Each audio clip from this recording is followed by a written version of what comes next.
আমরা এই যে কথাটা বলা হচ্ছে আমি সরাসরি সেই কথায় চলে যাবো যে আমরা আসলে কি করতে চাই।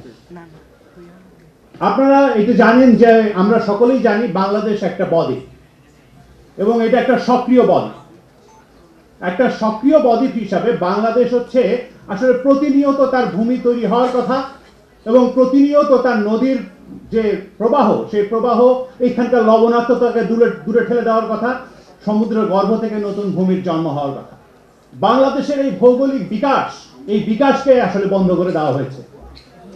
এই যে আমাদের 54টা নদীর উপরে যে বাঁধ দিয়ে দিয়ে পানির যে গতিকে নষ্ট করে দেওয়া হয়েছে, এইটার ফলে আজকে যে আমরা ক্লাইমেট চেঞ্জের কথা বলছি সেই ক্লাইমেট চেঞ্জটা আমাদের জন্য নতুন আরো বেশি ভয়াবহ বিপদের সম্মুখীন করছে।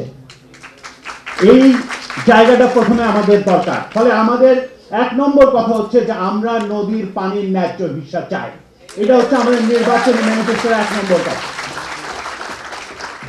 আপনাদের এই কথা আমি খুব স্পষ্ট করে বলতে চাই যে গণসংহতি আন্দোলন তার যে সাধারণভাবে প্রত্যেকটা দলের একটা ম্যানিফেস্টো থাকে, তো এই নির্বাচনী ম্যানিফেস্টোর বাইরে আমাদের নির্বাচনী ম্যানিফেস্টোর বাইরে আমাদের যে ম্যানিফেস্টো, সেই ম্যানিফেস্টোর 1 নম্বর বিষয় হচ্ছে বাংলাদেশের প্রাণ প্রকৃতি রক্ষা। কারণ আমাদের যদি অস্তিত্ব না থাকে তাহলে আমরা এখানে গণতন্ত্র, সমাজতন্ত্র, অমুকতন্ত্র, স্বৈরতন্ত্র কিছুই করতে পারবো না। এখানে ইসলাম করতে চান, এখানে যাই করতে চান, যে করতে চাইলে এই বাংলাদেশটা লাগবে। ফলে এই বাংলাদেশের অস্তিত্বের বিষয়ে আগে সকলকে চিন্তিত হতে হবে। ফলে এটা হচ্ছে 1 নম্বর।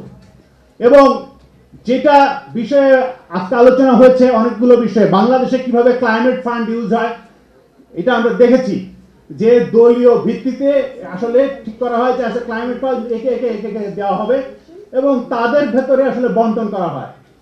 বাংলাদেশে আসলে এই ক্লাইমেট ফান্ড বন্টনের জায়গাটা পরিবর্তন করা দরকার। আসলে দরকার হচ্ছে মানে কোন প্রজেক্ট হবে, কি ধরনের কাজ করবেন তার উপরে ক্লাইমেট ফান্ড আসলে বন্টন হতে হবে।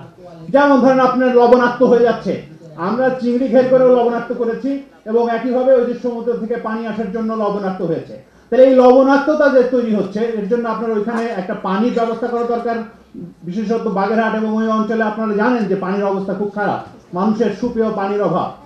এবং একইভাবে ওইখানে লবণাক্ততা সহ্য করতে পারে এরকম বীজ দরকার। আমাদের এরকম বীজের জন্য আসলে গবেষণার জন্য টাকা দিতে হবে।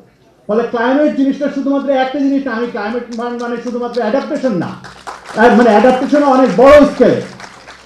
তারপরে ধরেন এখানে যদি আমরা সারা দুনিয়ার কথা চিন্তা করি, বাংলাদেশের কথা চিন্তা করি, তাহলে আসলে আমাদের এনার্জি এটার গুরুত্বপূর্ণ পরিবর্তন করতে হবে।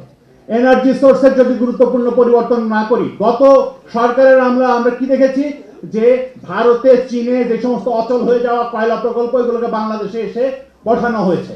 বাংলাদেশে তেল ভিত্তিক সমস্ত ধরনের প্রকল্প করা হয়েছে, যার ফলে আমরা দুনিয়ার অন্যতম কার্বন এফিসিয়েন্সি, ইকোনমির কার্বন এফিসিয়েন্সির দিক থেকে অত্যন্ত তলানিতে পড়ে গেছি।